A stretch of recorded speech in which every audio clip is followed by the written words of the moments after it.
Oh, uunaan ko na yung part 2 kaysa sa part 1 para maiba naman. Naglakad lang po kami dyan sa likod. Ayun no, tingnan nyo kami. Magka-hunting muna po kami na sawa dyan. Joke lang. Lulusot lang po talaga kami dyan sa kabila. Ayan po yung riles na natatanaw doon sa likod ng bahay. Yung riles po nun, nung nasa likod. Ayan, ganyan, malapit na po yan. Lakad-lakad na lang po, malapit na po yan. Yan, dili kong konti dyan. Ayan ako, pinawisan ako sa paglalakad eh.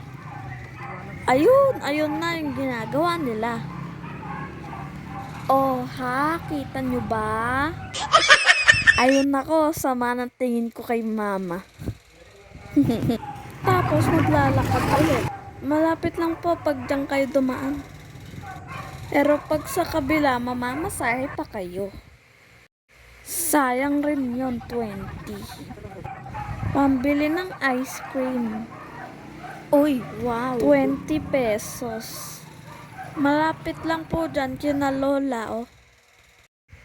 Saya ko nga eh, hehehe. Thanks for watching.